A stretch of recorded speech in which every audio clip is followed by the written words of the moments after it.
नमस्कार, न्यूज मंच देख रहे हैं आप और मैं हूं विशाल वैभव। जेडीयू में जो है आज प्रेस वार्ता कर बिहार सरकार मंत्री विजय चौधरी और जेडीयू के प्रदेश अध्यक्ष उमेश कुशवाहा ने विपक्ष को जो है सीधी चुनौती दे डाली है और कहा है कि जो विपक्ष सरकार की उपलब्धियों को लेना चाहता है इस जनता बखूबी समझती है और विपक्ष जो है भली भांति जानता है सरकार की उपलब्धियों को।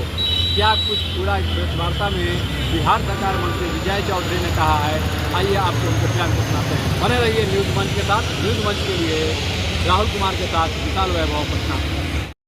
आपके माध्यम से बिहार के लोगों के बीच जो भ्रम फैलाने की कोशिश हो रही है उसको दूर करने के लिए हमने आपको आमंत्रित किया है।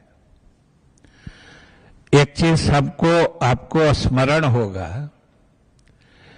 कि हम लोग पार्टी की तरफ से और सरकार की तरफ से भी ये लगातार कहते रहे हैं कि हमारे सरकार की उपलब्धियां मुख्यमंत्री नीतीश कुमार जी के नेतृत्व में इतनी जबरदस्त हैं और हर क्षेत्र में हैं और आम लोग इसको इतनी बखूबी महसूस कर रहे हैं कि विपक्ष में भी हिम्मत नहीं है हम लोगों की उपलब्धियों की को नकारने की। और इसी का मतलब नतीजा होता है, यही आपको प्रदर्शित होता है इस दृष्टिकोण से कि आप देखिएगा कि किसी विपक्षी नेता में ये हिम्मत नहीं है कि कहे कि विकास नहीं हुआ, काम नहीं हुआ, सुधार नहीं हुआ। तो हमने पहले भी कहा था कि जब हमारे विकास को चुनौती देने या नकारने की हिम्मत नहीं है तो अब वो चोर दरवाजे से घुसपैठ करके हमारी ही उपलब्धियों में श्रेय लेने की कोशिश करते हैं, हिस्सा खोजने की कोशिश करते हैं। और वो भी कितनी तथ्यात्मक रूप से मिथ्या बात है, गलत बात है। उसी का उदाहरण हम देने आपके सामने आए हैं कि अभी आपने देखा होगा कि शिक्षा विभाग में प्रधानाध्यापक और प्रधान शिक्षक की हजारों नियुक्तियां हो रही हैं। कमीशन से नतीजे आए हैं, बिहार लोक सेवा आयोग से, और हमने देखा, कल ही सुना और आज हमने समाचार पत्रों में भी देखा है कि अब राजद नेतागण परेशान हैं कि ये तो बहुत बड़ा श्रेय का काम है कि हजारों की संख्या में प्रधानाध्यापक और प्रधान शिक्षक नियुक्त हो गए और वह भी पारदर्शी तरीके से योग्य शिक्षकों की नियुक्ति हुई है। अब लोगों में इसका इतना सकारात्मक असर है कि अब इनको चिंता और बेचैनी होने लगी कि इसके श्रेय लेने में हम कैसे घुस सकते हैं।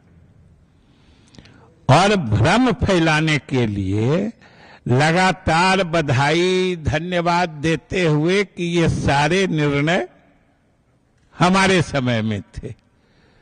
यह सिर्फ मिथ्या और गलत तथ्यहीन ही नहीं है बल्कि हास्यास्पद है।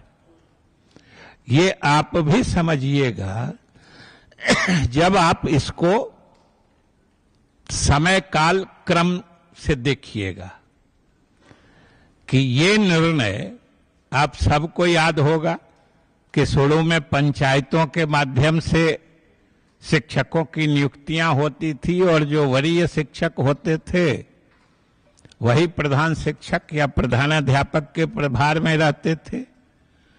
लेकिन धीरे धीरे मुख्यमंत्री जी ने महसूस किया और लोगों ने में भी इस बात की चर्चा होने लगी कि इस तरीके से शिक्षा की गुणवत्ता पर उसका नकारात्मक प्रभाव पड़ रहा था और इस व्यवस्था में सुधार लाने की बात चल रही थी।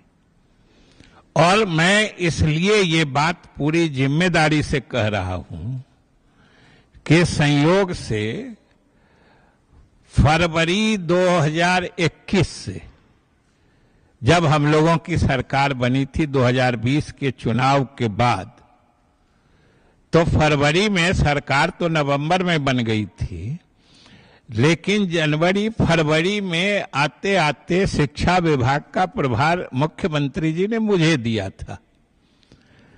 तो समझिए कि फरवरी 21 से जब तक हम लोग महागठबंधन में गए थे, यानी 10 अगस्त 2022 तक शिक्षा विभाग का मैं ही प्रभारी मंत्री था। और यह जो प्रधानाध्यापक की नियुक्ति हुई है कि इसमें योग्य शिक्षकों की नियुक्ति पारदर्शी तरीके से हो, इसके संबंध में मुख्यमंत्री जी से परामर्श करके उनके निर्देशानुसार ये फैसला कि हम लोग बिहार लोक सेवा आयोग के माध्यम से प्रधानाध्यापक की नियुक्ति करेंगे, ये फैसला उसी समय का है, अगस्त 2021 का। ये नियुक्ति करने का फैसला जो हम लोग बीपीएससी से करेंगे। अब आप समझिए कि जो लोग सरकार में आए, या सही कहें तो जिन लोगों को मुख्यमंत्री जी ने सरकार में शामिल होने का मौका ही दिया, 10 अगस्त 2022 को, वो आज कह रहे हैं कि जो निर्णय अगस्त 2021 में हुआ वो निर्णय हमने कराया था। कितनी हास्यास्पद बात है। और उसी के बाद मार्च में हम लोगों ने, हम ही शिक्षा मंत्री थे, हमने उसको फॉलो करके मार्च 2022 में ये पहला विज्ञापन आया था। अभी जो नियुक्तियां हुई हैं ये भी समझ लीजिए कि इस प्रक्रिया से ये नियुक्तियों का दूसरा चरण है। पहला चरण मार्च 2022 में ही हो चुका है, जब एनडीए की हुकूमत थी और हम शिक्षा मंत्री थे। इसके नतीजे भी अगस्त में ही आ गए थे, ये नई सरकार बनने के पहले, और केवल नतीजे आ गए, प्रधानाध्यापक चुन लिए गए थे और उनके सिर्फ नियुक्ति पत्र मिल गया था। वितरण की तिथि हम लोगों ने नई सरकार में रखी थी, जो ज्ञान भवन में मुख्यमंत्री के माध्यम से हमने नियुक्ति पत्र नवनियुक्त प्रधानाध्यापकों के बीच वितरित किया था। अब आप सोचिए कि कितने हास्यास्पद है उन नियुक्तियों का श्रेय लेने की जो मन में बेचैनी है, ये समझ सकते हैं।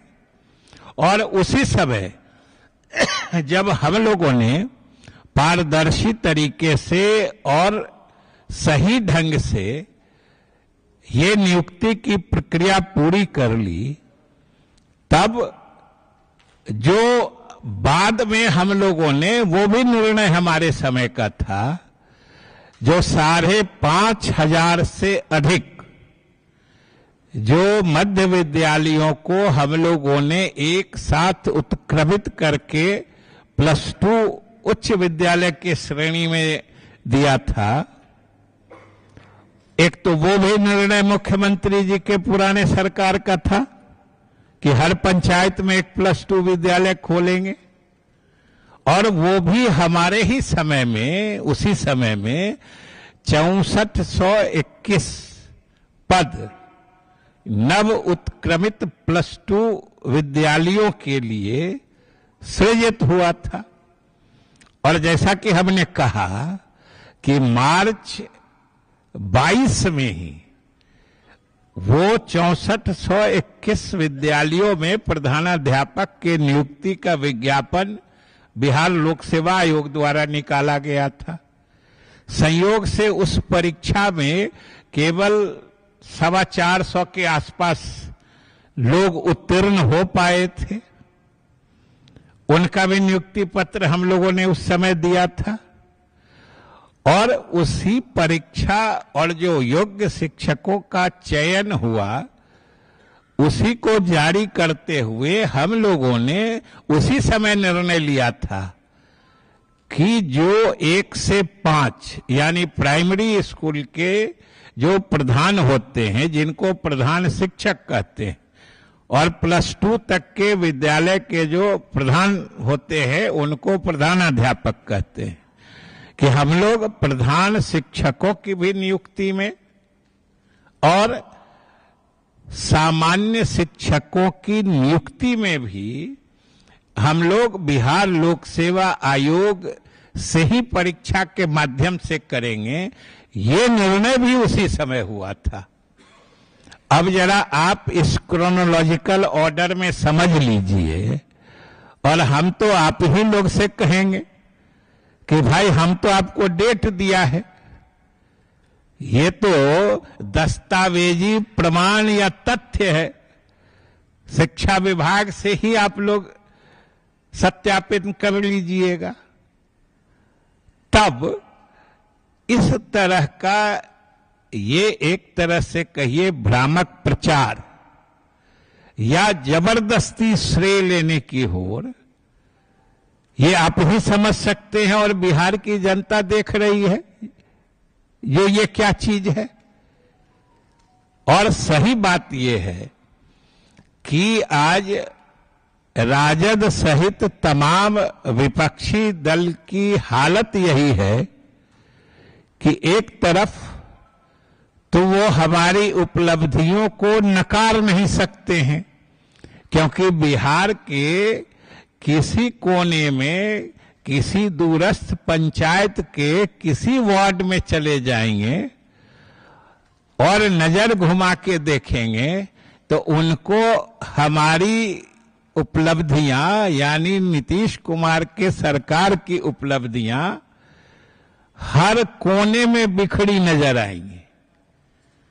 इसलिए नकारने की हिम्मत है नहीं, तो घुसपैठ करके उसी में श्रेय हड़पने की कोशिश हो रही है कि आखिर बिहार की जनता ये समझती नहीं है कि नीतीश कुमार जब मुख्यमंत्री होते हैं तो सरकार उन्हीं के फैसलों पर चलती है, उन्हीं की नीतियों पर चलती है, उन्हीं के निर्णयों पर चलती है।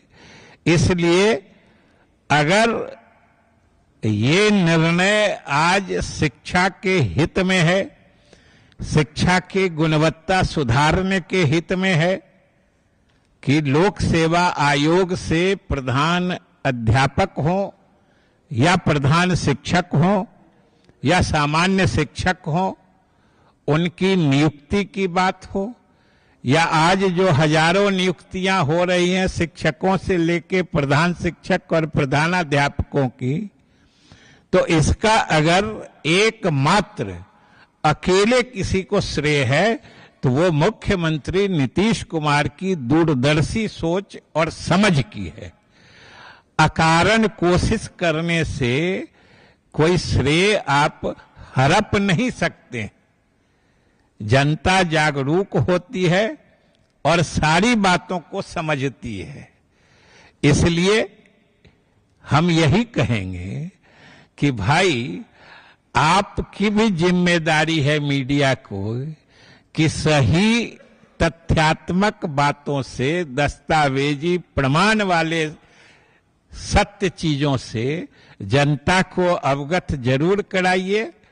एक तो ये बात है, और दूसरी बात है कि उनको अपने समय अपनी सरकार या अपने किसी विभाग में अपने तय किए गए किसी काम को तो बताने लायक है ही नहीं कोई काम इनका।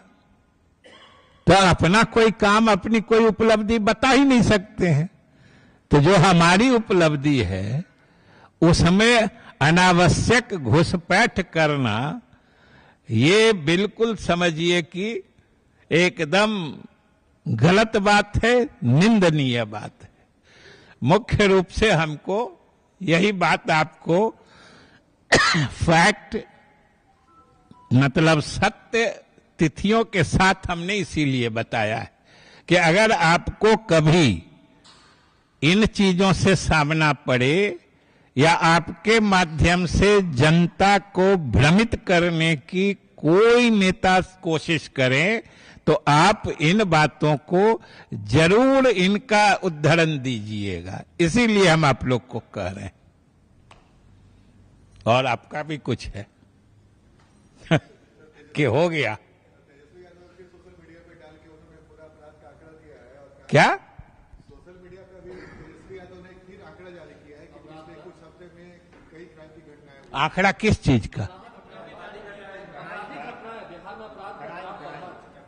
अपराध के आंकड़ा वो जो दिए हैं और जो एक्चुअल गृह विभाग का है, दोनों को मिला के देख लीजिए, सारी चीज स्पष्ट हो जाएगी।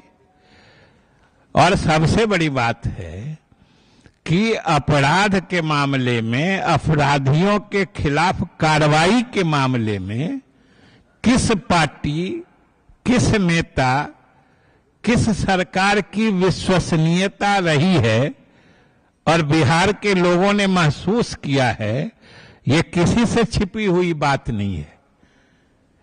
इसमें भी अकारण भ्रमित करने की कोई कोशिश सिर्फ नाकाम ही होगी। हो गया मेरे ख्याल से।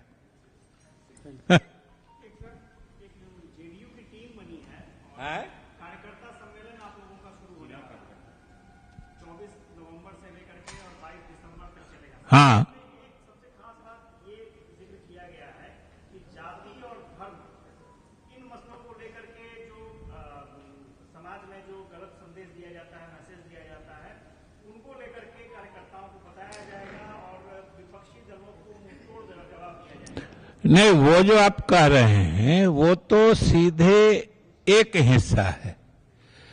जिन चीजों के बारे में उन बैठकों में या उन सम्मेलनों में चर्चा होगी, उसका भी दो पक्ष है।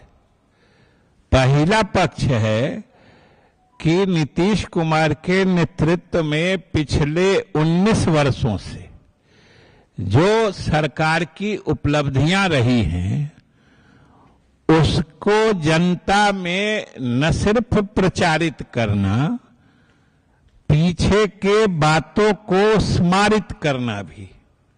क्योंकि हमेशा उपलब्धियों की जब चर्चा होती है तो उसका आकलन तुलनात्मक होता है, एब्स्ट्रैक्ट में नहीं होता है। कोई किसी से अच्छा है, कोई सरकार अच्छी है कि बुरी है, कोई चरम या परम की स्थिति नहीं होती है।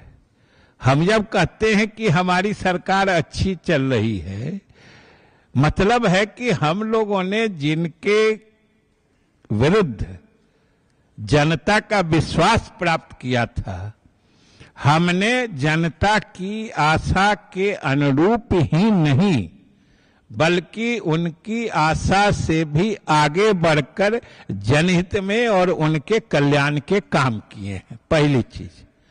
और दूसरी चीज है, वो दूसरा पक्ष है कि जनता के बीच भ्रम फैलाने के लिए या समाज में द्वेष पैदा करने के लिए या समाज में विभाजनकारी बातों को जोड़ पकड़ाने के लिए जो कोशिशें हो रही हैं या होंगी, हम जनता को उसके प्रति आगाह करेंगे, सजग करेंगे। किनका? विपक्षी दलों का यही कहना है, आरजेडी का, कांग्रेस का, कि सबसे ज्यादा विभाजनकारी नीति तो बीजेपी की रही है और बीजेपी के क्या हमने जब कहते हैं, हमने तो कभी नहीं कहा कि हम किसी पार्टी की नीति को छोड़ेंगे। इसी को कहते हैं चोर के दाढ़ी में तिनका। हमने तो किसी पार्टी का नाम नहीं लिया। हमने तो कहा कि विभाजनकारी नीति, समाज को बांटने वाली नीति, समाज में तनाव द्वेष पैदा करने वाली बातें, नीति के प्रति हम जनता को आगाह करेंगे। तो अगर इससे किन्हीं को दर्द हो रहा है तो इसका माने उनको द्वेष अच्छा लगता है, उनको द्वेष अच्छा लगता है। हमने तो किसी का मतलब, हम अगर कहें कि चोरी करना गलत बात है और आपको ये बात खराब लगे, इसका क्या मतलब है? हैं? मल्लिकार्जुन खड़गे जो कांग्रेस के राष्ट्रीय अध्यक्ष, उनका एक बड़ा सा बयान आया सर कि जो चुनाव के समय जो बड़े बड़ी घोषणा कर दी जाती है उससे बचना चाहिए। आपको लगता है कि उन्होंने जो बयान दिया उससे ये चुनाव के समय जो घोषणा की जाती है वो सही नहीं है? आप पहले इस बात से अवगत हैं न कि उन्होंने जो ये बयान दिया है, अपनी ही पार्टी के उप मुख्यमंत्री जो कर्नाटक से आते हैं, उन्होंने उन्हीं को नसीहत दी है। इसलिए उसका आप दूसरे कहां ले जा रहे हैं? इसलिए उनके इस बयान का मतलब सिर्फ इतना ही है कि ये कांग्रेस के अंदर की गुटबाजी है और कांग्रेस के उच्चस्थ अधिकारियों की समझदारी है कि उनके ही लोग इस तरह का काम कर रहे हैं। सीधी बात है। ठीक है, चलिए हम खत्म करिए ना। सर देश में बड़ा चर्चा है सर अभी एक बयान का सर कि जो कटोगे तो बटोगे, इस पर आपकी राय क्या? पता नहीं करते। हम तो आप लोगों से यही कहेंगे कि जो बयान आपके भी समझ में लगे